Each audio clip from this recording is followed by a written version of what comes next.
Sony Smart presents ইসলাম কি বলে।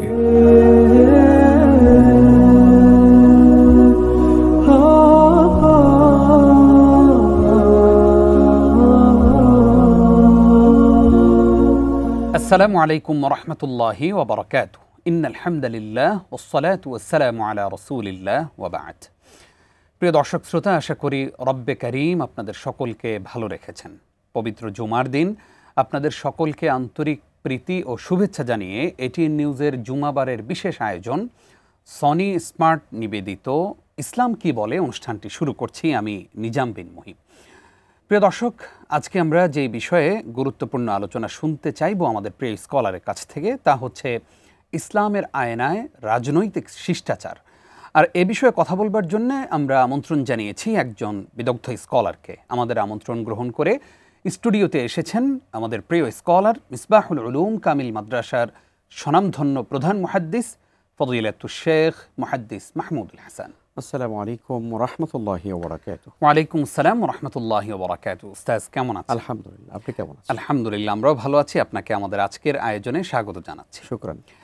শুরুতেই আপনার কাছে জানতে চাই, আমাদের সাধারণ মানুষের মধ্যে একটা মিসকনসেপশন আছে এরকম যে ধর্মের নামে রাজনীতি বা ধর্মীয় রাজনীতি, এটা কি আসলে ইসলামে আছে? আপনার কাছে শুরুতেই জানতে চাইব আমরা যে আসলে ইসলামে ধর্মীয় রাজনীতির বিষয়ে আমরা কি জানতে পারি, আমাদের দর্শকদেরকে কি মেসেজ দিতে? অনেক ধন্যবাদ আপনাকে। আলহামদুলিল্লাহ ওয়াসসালাতু ওয়াসসালামু আলা রাসূলিল্লাহ ওয়া বা'দ। আসলে আমাদের সমাজে যে প্রচলিত যে কথাটি আপনি উচ্চারণ করেছেন, খুব শব্দটি শুনতেই অড লাগে, যে ধর্মের নামে রাজনীতি। কথাটি আসলে অপপ্রচার, এটি একটি মিথ্যাচার বলবো আমরা, একেবারে জাজ্জল্যমান মিথ্যাচার। কারণ ধর্মের নামে রাজনীতি হয় না, মূলত ধর্মীয় রাজনীতি, অর্থাৎ কোরআন এবং সুন্নাহ পৃথিবীর মানুষকে আলোকিত করবার জন্যে, মানুষকে পরিশুদ্ধ, পরিমার্জিত, পরিশীলিত করবার জন্যে সমাজ, রাষ্ট্রে এবং আন্তর্জাতিক পরিমণ্ডলে পৃথিবীর প্রতিটি জায়গাতে মানুষ তার আল্লাহ দেওয়া যে অধিকার, যে সম্মান, যে মর্যাদা, যে নিরাপত্তা, এই প্রত্যেকটি বিষয়কে এনশিওর করবে যে বিধিমালার মাধ্যমে, যে বিধানের মাধ্যমে, যে ঐশী কালামের মাধ্যমে, সেটিই মূলত ধর্মীয় রাজনীতি। আমরা এটাকে আরও সরল ভাষায় যদি বলি, আল্লাহ সুবহানাহু ওয়া তাআলা যে কোরআনে কারীম দিয়েছে, আপনি কোরআনে কারীমের পৃষ্ঠাটা উল্টান না। যারা বলছেন যে ধর্মের নামে রাজনীতি, আমি জিজ্ঞাসা করতে চাই, আপনি কোরআনের কতটুকুন অংশ পড়েছেন? কতটুকুন আপনি এখান থেকে শিক্ষা গ্রহণ করেছেন? কোরআনে কারীম যদি একজন মানুষ যদি অনুসন্ধিৎস মন নিয়ে যদি সে হেদায়াতের আশায় যদি কোরআনে কারীম চর্চা করার চেষ্টা করে, তাহলে সে দেখবে কোরআনে কারীমের মধ্যে একজন ব্যক্তির, একজন মানুষের জীবনে যা কিছু দরকার তা যেমন সুন্দর করে আল্লাহ তাআলা বলেছেন। একটি পরিবার কত সুন্দর করে চলতে পারে, সেই পরিবারটাকে কত ভালো করে আদর্শটা পরিবার হিসেবে তৈরি করা যায়, সেই জন্য যেমন ইসলামে কোরআনে কারীমের মধ্যে ইনস্ট্রাকশন রয়েছে, ঠিক তেমনিভাবে সমাজ যেন সকল অনাচার পাপাচার মুক্ত হয়ে সে সকল মানুষ যেন তার অধিকার নিয়ে, সম্মান নিয়ে, মর্যাদা নিয়ে যেন সমাজে বসবাস করতে পারে, সেই জন্য কিন্তু কোরআনে কারীমের মধ্যে বিধান রয়েছে। ঠিক তেমনিভাবে আমাদের এই নোংরা রাজনীতি, এটা আমি এভাবেই বললাম যে আসলে আমাদের রাজনীতির যে অঙ্গনটা আসলে মানে বলতে চাই না, তারপরও বলতে হচ্ছে যে কলুষিত হয়ে গিয়েছে। এই কলুষিত রাজনৈতিক অঙ্গনকে কিভাবে কলুষ মুক্ত করে মানুষের কল্যাণমুখী একটি সুন্দর রাজনীতি, কল্যাণ রাষ্ট্র হিসাবে বিনির্মাণ করা যায়, যেই কল্যাণ রাষ্ট্রের ভেতরে পৃথিবীর প্রতিটি ধর্ম, জাতি, বর্ণ, ভাষার মানুষেরা তার সম্মান, তার ধর্মকর্ম, তার বাকস্বাধীনতা, তার অধিকার সব কিছু নিয়ে যেন সে বসবাস করতে পারে, এটাকে নিশ্চিত করে। এবং এই জাতীয় এই ধরনের বিধান কোরআনে কারীমের মধ্যে আপনি অহরহ আপনি দেখতে পাবেন। তাহলে আমরা বলতেই পারতেছি এই কথাটা এভাবে যে কোরআনে কারীম আসলে মানব জাতির জন্যে, মানুষের জীবনের প্রতিটি দিক এবং বিভাগের জন্য আল্লাহ তাআলা নাজিল করেছেন। এজন্য ইসলাম পরিপূর্ণ জীবন ব্যবস্থা। আমরা ইসলামকে ধর্ম বলি, প্রচলিত অর্থে অন্য একটা ধর্ম যেমন ধর্ম, সে অর্থে ইসলাম ধর্ম নয়, বরং ইসলাম একটি পরিপূর্ণ জীবন ব্যবস্থা। এই জন্য আপনি দেখবেন কোরআনুল কারীম আল্লাহ সুবহানাহু ওয়া তাআলা সূরা আল মায়েদার 3 নম্বর আয়াতে কারিমার অংশে আল্লাহ বলছেন, আল ইয়াউমা আকমালতু লাকুম দীনাকুম, আল ইয়াউমা আকমালতু লাকুম দীনাকুম ওয়া আতমামতু আলাইকুম নি'মাতি ওয়া রাদিতু লাকুমুল ইসলাম দীনা। আল্লাহ তাআলা বলছেন যে আমি ইসলামকে পরিপূর্ণ জীবন ব্যবস্থা হিসেবে তোমাদের জন্য মনোনীত করে দিলাম। তাহলে এটা যদি আমরা একজন মুসলিম হিসেবে স্বীকার করি, তাহলে আমি কিভাবে বলতে পারি যে ইসলামের রাজনৈতিক কোনো দর্শন নেই? আপনি কোরআনে কারীমের মধ্যে পরিষ্কার দেখতে পাবেন যে এখানে রাজনৈতিক, রাষ্ট্র এবং সমাজকে সংস্কার করবার জন্য যত বিধিমালা আছে সব কিন্তু আল্লাহ তাআলা কোরআনে কারীমের মধ্যে বলে দিয়েছেন। খুবই চমৎকার করে আপনি বিশ্লেষণ করলেন। আমরা জানতে চাই যে আমরা সবাই জানি, মুসলিম অমুসলিম সবাই জানি এবং বিশ্বাস করি যে একজন সফল রাষ্ট্রনায়ক ছিলেন মুহাম্মদুর রাসূলুল্লাহ সাল্লাল্লাহু আলাইহি ওয়াসাল্লাম। যারা রাষ্ট্র চালান বা যারা রাষ্ট্রের আইনগুলো পরিবর্তন করেন, পরিমার্জন করেন, সংযোজন করেন, রাসূল সাল্লাল্লাহু আলাইহি ওয়াসাল্লামের মতো একজন রাজনৈতিক সচেতন একজন নবীর কাছ থেকে আমাদের আসলে কি কি শেখার রয়েছে? সুবহানাল্লাহ, খুব গুরুত্বপূর্ণ বিষয় বলেছেন।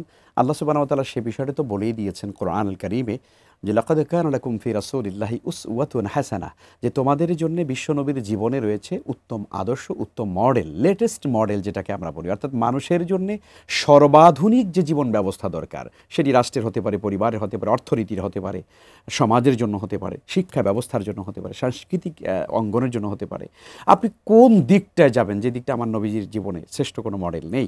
এই জন্য আল্লাহ তাআলা কিন্তু পরিষ্কার করে দিয়েছেন যে তোমাদের জন্য, গোটা বিশ্ববাসীকে আল্লাহ তাআলা লক্ষ্য করে বলছেন যে তোমাদের জন্য বিশ্বনবীর জীবনে রয়েছে উত্তম মডেল বা আদর্শ। ফলে একজন রাজনৈতিক নেতা যদি চান যে আমি একজন সত্যিকারে ভালো রাজনীতিবিদ হতে চাই, আমি একজন আদর্শবান রাজনীতিবিদ হতে চাই, তাহলে সেই জন্য তিনি অনুসরণ করতেই পারেন নবী মুহাম্মদ রাসূলুল্লাহ সাল্লাল্লাহু আলাইহি ওয়াসাল্লামকে।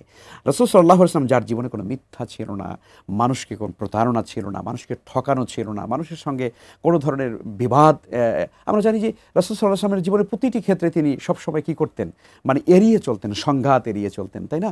অন্য ধর্মের মানুষদেরকে সম্মান করতেন। তো এই বিষয়টাকে সামনে রেখে যদি পৃথিবীর কোনো মুসলমান যদি মনে করে যে রাসূল সাল্লাল্লাহু আলাইহি ওয়াসাল্লামের জীবন থেকে আমরা রাজনৈতিক এই আদর্শটা গ্রহণ করব, তাহলে সেটি অবশ্যই গ্রহণ করা সম্ভব। আপনি যদি দেখেন যে মদিনা আল মুনাওয়ারাতে রাসূলুল্লাহ সাল্লাল্লাহু আলাইহি ওয়াসাল্লাম যে 10টি বছরে তিনি যেটি সুন্দর সমাজ ব্যবস্থা তিনি তৈরি করেছিলেন, সেখানে মদিনা ছিল একটি বহু জাতিকে কেন্দ্র করে মানে ডাইমেনশনাল একটা সমাজ ছিল, কিন্তু আমরা জানি যেখানে বহু জাতি ছিল, বহু বিশ্বাসের মানুষ ছিল।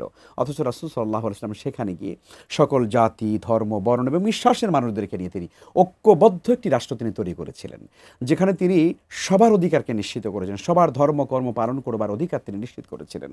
তাহলে আমরা কি পারি না আমাদের এই বাংলাদেশকে যদি আমরা চিন্তা করি, আজকে এই বাংলাদেশের রাজনৈতিক অঙ্গনটা ক্রমান্বয়ে যেন এটা উত্তপ্ত হয়ে উঠছে, আমরা কি পারি না মদিনা মুনাওয়ারার সেই মডেলকে সামনে রেখে যে কীভাবে রাসূল সাল্লাল্লাহু আলাইহি ওয়াসাল্লাম বহু জাতিকে নিয়ে তিনি একটি সুন্দর সমাজ এবং সেখানে মদিনার সনদ তৈরি করেছিলেন। আমরা অনেকে মদিনার সনদের কথা বলি, মুখে মুখে বলি, অথচ বাস্তবায়নে কিন্তু আমাদের কিছুই নেই।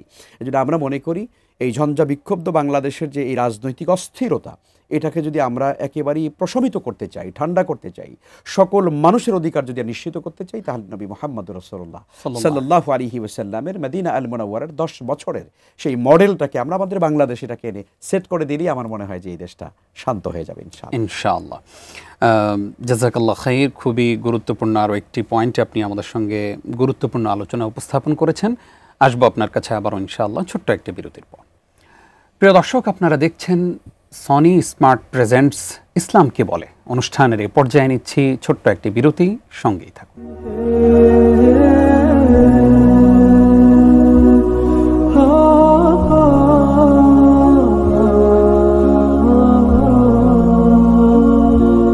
প্রিয় দর্শক, আপনাদেরকে বিরতির পরে আরও একবার স্বাগত জানাচ্ছি। আপনারা দেখছেন সনি স্মার্ট প্রেজেন্টস ইসলাম কি বলে। আজকে আমরা কথা শুনছিলাম যে ইসলামের আয়নায় রাজনৈতিক শিষ্টাচার, গুরুত্বপূর্ণ এই বিষয়ে আলোচনা করছেন মুহাদ্দিস মাহমুদুল হাসান। শেখ, আপনাকে আরও একবার স্বাগত জানাচ্ছি। আমরা এবার জানতে চাই আপনার কাছে যে আমাদের দেশে আমরা দেখছি যে নতুন বাংলাদেশ বিনির্মাণ করার স্বপ্নে যতগুলো রাজনৈতিক দল কাজ করছে, ওনাদের মধ্যে একটা সময় খুব ভালো একটা ঐক্য ছিল, নিজেদের মধ্যে একটা ভালো বোঝাপড়া ছিল। এখন দিন যতই যাচ্ছে তত কেমন যেন প্রত্যেকের কাছ থেকে আলাদা হয়ে যাচ্ছেন। রাজনৈতিক ময়দানে উত্তপ্ত স্লোগান বিনিময় হচ্ছে, যেই স্লোগানের কারণে কর্মীতে ভেদাভেদ তৈরি হচ্ছে, শত্রুতে আমরা একজন আরেকজনকে পরিগণিত করছি এবং যাদের সাথে একসময় খুব ভালো সম্পর্ক ছিল তাদের সাথে এখন দুঃসম্পর্ক তৈরি হচ্ছে। এইটা কি আসলে নতুন বাংলাদেশ বিনির্মাণের ক্ষেত্রে বাধা হয়ে দাঁড়াবে বলে আপনার কাছে মনে হয়? আপনি যথার্থই বলেছেন, এটা শুধু বাধা না, আমরা যে স্বপ্ন নিয়ে আসলে 24-এর গণঅভ্যুত্থান হয়েছে, এদেশের মানুষ তার অধিকারকে ফিরে পাওয়ার জন্য, বৈষম্যমুক্ত বৈষম্যহীন একটি বাংলাদেশ তৈরি করবার জন্যে ছাত্র জনতার যে অগণিত মানুষের রক্তের বিনিময়ে বাংলাদেশ আমরা পেয়েছি, আমার মনে হয় সেই লক্ষ্যটা ব্যাহত হচ্ছে চরমভাবে। এবং আগামী দিনে বাংলাদেশ আসলে কোন জায়গায় গিয়ে দাঁড়াবে সেটাও বোধহয় আমাদের সবার কাছে একটা শঙ্কার জায়গা তৈরি করেছে। আমরা বিশ্বাস করতে চাই যে এই অবস্থাটা যতক্ষণ পর্যন্ত আসলে দূর না হচ্ছে ততক্ষণ পর্যন্ত বাংলাদেশকে আমরা আমাদের লক্ষ্যে পৌঁছাতে পারবো না। আপনি যেমনটা বলেছেন যে আমাদের রাজনৈতিক শিষ্টাচারের মধ্যে আসলে আমরা যখন দেখি যে আমার থেকে হয়তো একটু কোনো কায়দায় অন্য কেউ একটু হয়তো এগিয়ে গেল। তো আমরা ছোটোবেলা দেখেছি না যে স্কুলে যখন আমরা দৌড় প্রতিযোগিতা হতো, আপনি দেখেছেন নিশ্চয়ই, এখানে দুষ্ট কিছু ছাত্র থাকতো, যখন দেখতো যে তার পাশেরই একটা স্টুডেন্ট সে দৌড়ে সমানে আগাচ্ছে এবং তার থেকে এগিয়ে গিয়েছে, হ্যাঁ সে তার থেকে একটু পেছনে আছে, তখন সে হয়তো পায়ের সাথে পা বাঁধিয়ে দিত অথবা হাত ধরে সে তাকে পেছনে ফেলে দেওয়ার চেষ্টা করতো। আসলে আমাদের রাজনৈতিক অঙ্গনটাও যেন কিছুটা ওরকম ল্যাং মারার সংস্কৃতিতে যেন পরিণত হয়েছে। আপনি দেখবেন এই যে আপনি বলেছেন শিষ্টাচারের কথা, এখানে কোরআনে কারিমের একটি ছোট্ট কোড না করলেই হচ্ছে না। সূরা ইসরার 36 নম্বর আয়াত আল্লাহ সুবহানাহু ওয়া তাআলা বলছেন, ওয়ালা তাকফু মা লাইসা লাকা বিহি ইলম ইন্নাস সামআ ওয়াল বাসারা ওয়াল ফুয়াদা কুল্লু উলাইকা কানা আনহু মাসউলা। দেখুন, একজন মানুষ যদি এই অনুভূতিটা জাগ্রত করে যে আমি যা বলি আমার সকল বলাটা একদিন জবাবদিহি করতে হবে আল্লাহর কাছে, আমার প্রত্যেকটা কথার হিসাব হবে, আমার প্রত্যেকটা দৃষ্টির হিসাব হবে, আমার প্রত্যেকটা ফিকির বা চিন্তার হিসাব হবে, তাই না, আমার প্রত্যেকটা পদক্ষেপের হিসাব হবে, এটা যদি চিন্তা করি তাহলে রাজনীতি করি আর যাই করি না কেন আমার ভিতরে এত অশালীনতা, এত বিশৃঙ্খলা আমাদের ভিতরে আসতে পারে না। একটা মানুষের ব্যাপারে আমি কথা বলছি অথচ আমি তা জানি না। আল্লাহ বলছেন যে মানে ওয়ালা তাকফু মা লাইসা লাকা বিহি ইলম, যে ব্যাপারে তোমার কোনো জ্ঞানই নেই, তুমি কিছু জানোই না মিয়া, তুমি সেই সময় জন্মই গ্রহণ করো নাই, তুমি এমন কিছু অভিযোগ, এমন কিছু মিথ্যাচার তুমি মানুষের উপরে করার চেষ্টা করছো। আসলে দেখুন, এগুলো আমাদের সমাজে বাংলাদেশে এগুলো কালচার হয়ে গিয়েছে, তো এগুলো আমাদের উচিত না। এরপর গালাগালি তো আছেই। রাসূল সাল্লাল্লাহু আলাইহি ওয়াসাল্লামের সেই বিখ্যাত হাদিসের ছোট্ট একটু অংশ বলছি। রাসূল সাল্লাল্লাহু আলাইহি ওয়াসাল্লাম বলছেন যে সিবাবুল মুসলিমি ফুসুকুন ওয়া কিতালুহু কুফরুন, যে কোনো মুসলমানকে গালিগালাজ করা এটা চরম পাপাচার, চরম অন্যায় এটা। আর মানুষকে হত্যা করা তো কুফরি, আমরা জানি এর চেয়ে বড় অন্যায় হতে পারে না। তো এই জন্য আসলে আমাদের এই গালাগালি, আমার মানে মতের ভিন্নতা যার সঙ্গে রয়েছে, যে আমার রাজনৈতিক অঙ্গনে প্রতিপক্ষ, আমি তার চরিত্র হনন করে যা ইচ্ছা তাই বলবো, অশ্লীল ভাষায় গালাগালি করব, ব্যঙ্গ করে করে কি ভাষা কি বড়ি দিয়ে মানুষকে গালাগালি করা হচ্ছে, এগুলো আসলে কোনো রাজনৈতিক সংস্কৃতি হতে পারে না। আমরা এটার দ্বারা বুঝতে পারি যে একটি রাজনীতি বা কোনো কোনো ক্ষেত্রে রাজনৈতিক দলগুলো কোনো কোনো ক্ষেত্রে এমনটা হয়ে গিয়েছে যে তাদের ভেতরে আসলে কোনো আদর্শের চর্চা হচ্ছে না। আদর্শ নাইও আসলে, মূলত দেখাবে বা কি, মানে সে ওই ব্যাংচাং করা ছাড়া দেখাবে কি, তার তো আদর্শ নাই, ভালো কিছু তার মধ্যে চর্চা হচ্ছে না। তো সেই জন্য আমরা মনে করি বাংলাদেশকে যদি আমরা আমাদের লক্ষ্যে পৌঁছাতে চাই তাহলে আমাদের এই কালচারটা পরিবর্তন করে সবাই সবার জায়গা থেকে তাআওয়ানু আলাল বিররি ওয়াত তাকওয়া ওয়া লা তাআওয়ানু আলাল ইসমি ওয়াল উদওয়ান, আলাল ইসমি ওয়াল উদওয়ান। আল্লাহ তাআলা বলছেন তোমরা ভালো কাজে প্রতিযোগিতা করো। এই জন্য আপনার চিন্তা করতে হবে যে আমার রাজনৈতিক প্রতিপক্ষ দল যখন ভালো 5টা কাজ করে এগিয়ে গিয়েছে, তাহলে আমি 10টা কাজ করে এগিয়ে যাব, আমি তার সঙ্গে ভালো কাজের মাধ্যমে প্রতিযোগিতায় লিপ্ত হব। এটি আমাদের হওয়া উচিত। এটি না হয়ে যখন আমরা মনে করি যে আরেকজনে ভালো কাজ করে এগিয়ে গেছে, আমি তাকে প্রতিবন্ধকতা করতে চাই খারাপের মাধ্যমে, এটা কখনো কোনো ভালো মানুষের আদর্শ হতে পারে না। খুবই গুরুত্বপূর্ণ বিষয় আপনি উপস্থাপন করলেন। আমরা জানতে চাইব আপনার কাছে যে কোনো কোনো মানুষের স্বপ্ন থাকে যে আমি একজন বড় স্কলার হব, কারো স্বপ্ন থাকে আমি একজন বড় ব্যবসায়ী হব, কেউ ডাক্তার ইঞ্জিনিয়ার হবেন, এই স্বপ্ন নিয়ে অনেকে বড় হন। আমাদের সমাজে নতুন একটা ট্রেন্ড চালু হয়েছে যে এখন ইন্টারমিডিয়েটের বাচ্চারাও স্বপ্ন দেখে যে আমি ভালো একজন রাজনীতিবিদ হব। এটা আমরা আশার বাণী বলতে পারি। কিন্তু দুঃখজনক হলেও সত্য, সেই ইন্টারমিডিয়েট পড়ুয়া ছেলেটা রাজনৈতিক ময়দানে ঘুরতে গিয়ে তার ক্লাস পড়াশোনা সব কিছু শেষ করে দিচ্ছে এবং একটা পর্যায়ে চাঁদাবাজিতে যুক্ত হয়ে যাচ্ছে। অনিচ্ছা সত্ত্বেও তার আল্লাহর হুকুম সে লঙ্ঘন করতে বাধ্য হচ্ছে, এমন নেতার পিছনে ঘুরছে যে নেতা নামাজি পড়ে না বা নামাজের কথা বলেই না। এই জায়গা থেকে যারা নতুন রাজনীতি করতে আসবে মাঠে ময়দানে সব জায়গায়, তাদের ব্যাপারে আপনার নাসিহা কি? ধন্যবাদ। আসলে যারা রাজনৈতিক এই কর্মকাণ্ডের মাধ্যমে বা রাজনীতির মাধ্যমে যারা মানুষের, সমাজের, দেশের কল্যাণ করতে চান, সেবা করতে চান, আমরা এটাকে ইতিবাচকভাবে দেখি এবং স্বাগত জানাই। কারণ একটি দেশে আসলে যদি সত্যিকারই কিছু ভালো রাজনীতিবিদ তৈরি না হয় তাহলে সে দেশের জন্য আসলে অশনি সংকেত থাকে, আমরা জানি। তো এই জন্য নতুন প্রজন্মের ভেতরে, ইয়াং জেনারেশনের ভেতরে, বিশেষ করে এই 24-এর বিপ্লবোত্তর এই বাংলাদেশে আমরা দেখেছি ছাত্র জনতার ভেতরে যে রাজনৈতিক কালচার, তাদের চর্চা করবার যে একটা ইতিবাচক অবস্থা তৈরি হয়েছে, এটাকে আমি ব্যক্তিগতভাবে সাধুবাদ জানাই, ভালো জানাই, ভালো কাজ বলে আমি মনে করি। কিন্তু ব্যাপারটা হচ্ছে কি, আপনি রাজনীতিবিদ হবেন কোনো সমস্যা নেই, আপনার সামনে মডেল কে? আপনি যদি মডেল হিসাবে দুনিয়ার কোনো সাধারণ মানে একজন মানুষ যে কিনা আসলে চাঁদা ছাড়া তার জীবন চলে না, তার পরিবার চলে না, যার জীবনে কোনো আদর্শ নাই, যার জীবনে কোনো আইডিওলজি বলতে কিছু নাই, এমন ব্যক্তিকে যদি আপনি রাজনীতির মডেল মনে করেন, মডেল বানান, তাহলে আপনি কি শিখবেন? এই জন্য আমি মনে করি সকল ইয়াং জেনারেশন তারা যদি ভালো রাজনীতিবিদ হতে চায় তাহলে তাদের সামনে মডেল থাকা উচিত নবী মুহাম্মদ রাসূলুল্লাহ সাল্লাল্লাহু আলাইহি ওয়াসাল্লাম। কারণ তার জীবনের প্রতিটি কাজ যদি আমরা অনুসরণ করতে পারি, আল্লাহর হাবিবের প্রত্যেকটি সিরাতে যদি আমরা সামনে রাখি, নবীজি সাল্লাল্লাহু আলাইহি ওয়াসাল্লাম মানুষের সঙ্গে কীভাবে আচরণ করতেন, বড়দেরকে কীভাবে সম্মান, আমরা জানি সেই ঐতিহাসিক হাদিসগুলো সময় কম যে রাসূল সাল্লাল্লাহু আলাইহি ওয়াসাল্লামের দরবারে অন্য বিধর্মীরা এসেছেন, তিনি তাদেরকে কীভাবে রেসপেক্ট করেছেন, তাই না? তিনি কীভাবে, এবং সেই আবাসা ওয়া তাওয়াল্লা সূরা আমরা জানি যে এই সূরা কেন নাজিল হয়েছিল, তাই না? তো এই যে অন্য মানুষদেরকেও সম্মান করার যে মাল্লাম ইয়ারহাম সাগীরানা ওয়ালাম ইউক্কির কাবীরানা ফালাইসা মিন্না, বড়দেরকে সম্মান করা, ছোটদেরকে স্নেহ করা, এটি না করলে আমার উম্মত নয়, রাসূল বলে গিয়েছেন। কিন্তু এখন দেখেন যারা একটু, আপনি বলেছেন একটু আগে যে একটু বয়সী রাজনীতিবিদ হয়ে যাবে, বড়দেরকে সম্মান করার মতো সেই অবস্থাটা থাকে না। আমরা মনে করি এই আদর্শ দিয়ে কখনো রাজনীতি করা যাবে না, বরং রাসূলুল্লাহ সাল্লাল্লাহু আলাইহি ওয়াসাল্লামের জীবনের প্রত্যেকটি ক্ষুদ্র থেকে ক্ষুদ্র জিনিসকে আপনি সামনে যদি রাখেন তাহলে এটা সম্ভাবনা দেখা দিবে। আমরা দেখলাম যে কয়েকদিন আগেই সামান্য একটি বিপদ হয়েছে কোনো একটা জায়গায়, একটা মঞ্চের ভিতরে কোনো একটা প্রোগ্রামে, আরেকজন ছোট্ট তরুণ রাজনীতিবিদ সে ওই মুহূর্তে মোনাজাত ধরে ফেলেছে।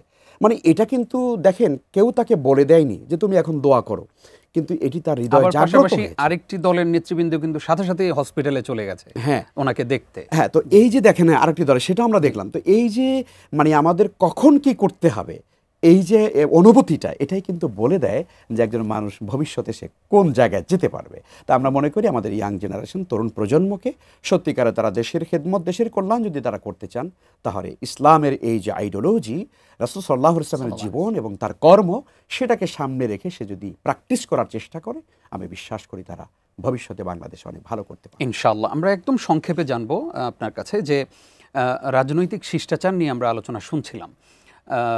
আমরা দেখি যে ফেসবুকে প্রচুর যুদ্ধ হয়, কমেন্টের মাধ্যমে, কমেন্ট রিপ্লাই দেওয়ার মাধ্যমে। কর্মীদের এই যুদ্ধের মধ্য থেকে লিডাররা কোনো মেসেজ নিয়ে সেটা যদি আবার ময়দানে ছড়িয়ে দেন, তাহলে বিভ্রান্তি তৈরি হতে পারে না? নিশ্চয়ই তৈরি হতে পারে। আসলে ফেসবুক বা সোশ্যাল মিডিয়ার উপরে নির্ভর করে তো সকল কাজ করা যাবে না, এটা একটা ব্যাপার বুঝতে হবে। আমার আপনার যদি মানে গন্তব্য এবং ঠিকানা থাকে যদি ফেসবুক, তাহলে আপনার আমার জীবন শেষ, কোনো সন্দেহ নেই।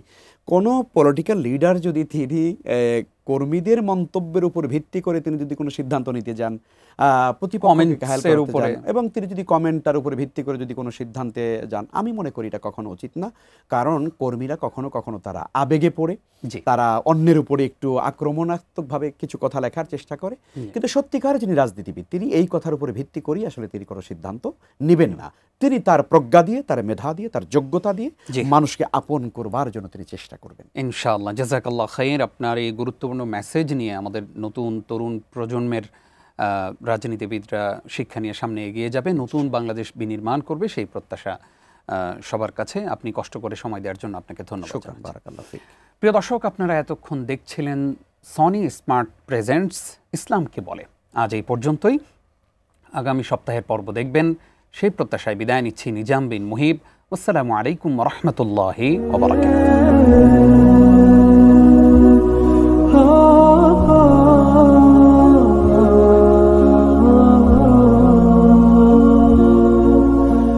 সোনি স্মার্ট প্রেজেন্টস ইসলাম কি বলে।